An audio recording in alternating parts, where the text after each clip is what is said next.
वंदे मातरम।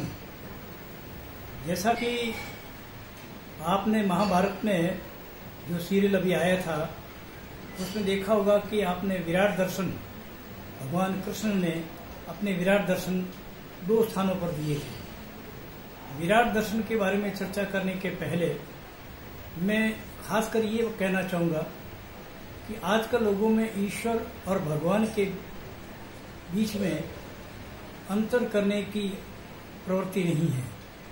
ईश्वर अलग है, भगवान अलग है। ईश्वर का कोई स्वरूप नहीं, उसका कोई भौतिक स्वरूप नहीं। ईश्वर का कभी जन्म नहीं होता, ईश्वर का कभी विनाश नहीं होता। यह सर्वव्यापक है, सब जगह है और हर रूप में है, हर व्यक्ति में है, हर जीव में है, हर योनि में है। ईश्वरत्व का गुण जब मनुष्य में होता है और उसमें ईश्वर के गुण का जब ज्यादा विकास होता है तब उस व्यक्ति का पद ईश्वरी पद के रूप में अथवा भगवान के रूप में माना जाता है। भगवान का वेदों में जो व्याख्या की गई है उसके मुताबिक धन, धर्म, वैराग, ऐश्वर्य, भक्ति और वैराग्य, ये 6 गुण मैं वापिस बोलूंगा। जिस व्यक्ति में धर्म, ज्ञान, वैराग्य, ऐश्वर्य, श्री और शक्ति, ये 6 गुण होते हैं, उस व्यक्ति को भगवान का रूप माना गया है। भग का मतलब ईश्वर, भगवान, भगवा जो शब्द है, भगवा का भी अर्थ यही है कि जिन व्यक्तियों में ये 6 गुण हो वो भगवाधारी माने जाते हैं और हम उनको चरण स्पर्श करके उनकी पूजा करते हैं। तो इस तरीके से विराट दर्शन ईश्वर का रूप जो है वो ये है कि हर व्यक्ति की शरीर में, आत्मा में, हृदय में उसका स्थान है। जैसे आकाश में सूर्य दिखाई देता है, उस सूर्य को हम अगर पानी में देखें तो उसका प्रतिबिंब हमें दिखाई देता है। वो पानी चाहे समुद्र का हो, चाहे नदी का हो, चाहे तालाब का हो, चाहे किसी बर्तन में हो, उन सब में जो सूर्य का बिंब दिखाई देगा वो उनका प्रतिबिंब है जो हमको पानी में और इन सब बर्तनों में दिखाई देता है। ठीक उसी तरीके से ईश्वर का जो तत्व है, ईश्वरीय जो गुण है, ईश्वरीय तत्व जो है हर व्यक्ति के शरीर में है, हर योनि में है।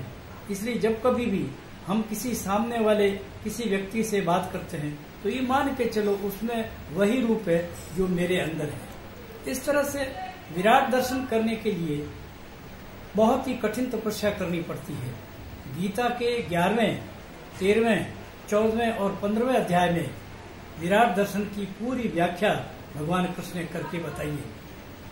उन्होंने ये बताया मनुष्य के जो हमेशा रात दिन है वो अपने चर्म चक्षुओं से देखता है। दूसरा होता है ज्ञान चक्षु, तीसरा होता है दिव्य चक्षु। जैसे संजय को वेद व्यास जी ने दिव्य चक्षु दिया और उन्होंने महाभारत युद्ध का सारा प्रसंग, सारा विवरण धृतराष्ट्र को सुनाया। इसी प्रकार जब अर्जुन घबरा गया, सामने अपने रिश्तेदारों को देख करके वो थोड़ा कर्तव्य से हटने लगा, तब भगवान कृष्ण ने गीता में पूरा ज्ञान दिया। यह गीता जो है वो महाभारत के 20वें पर्व का 23वां से लेकर 44वां अध्याय है, जिसमें भगवान कृष्ण ने श्री कृष्ण को पूर्ण गीता का ज्ञान दिया। गीता एक तरीके से सभी उपनिषदों का निचोड़ है, सार है। इसलिए गीता जो है वो महाउपनिषद कहा गया है। उस गीता में वो स्पष्ट कहते हैं, जब वो विराट स्वरूप दिखाने लगे तब कृष्ण अर्जुन ने कहा, भगवान हे प्रभु, मैं आपके इस दर्शन को देख नहीं पा रहा हूँ, मैं आपका दिव्य दर्शन समझ नहीं पा रहा हूँ, न मुझे दिखाई पड़ रहा है। तब उसने कहा कि यह बिना दिव्य चक्षु के तुम्हें दिखाई नहीं पड़ेगा।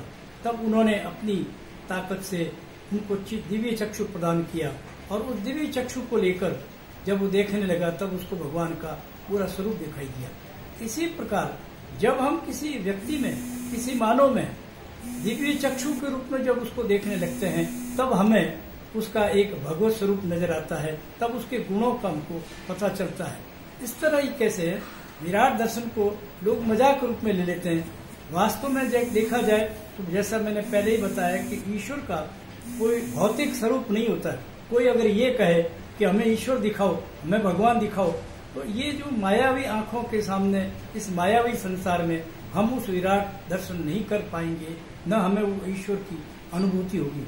ये तो बड़े बड़े विद्वान, बड़े बड़े संत, ज्ञानी और तपस्वी लोग खूब भयंकर तपस्या करने के बाद में भी उनमें वो शक्ति प्राप्त होती है, वो दिव्य चक्षु प्राप्त होता है, तब वो ईश्वर का स्वरूप समझ सकता है, देख सकता है। इसलिए ज्यादा से ज्यादा व्यक्ति ध्यान अवस्था में रहे, एकाग्रचित होकर रहे, तब ही उसको ईश्वर के दर्शन होंगे और ईश्वर से साक्षात्कार होगा। बस आज इतना ही। वंदे मातरम।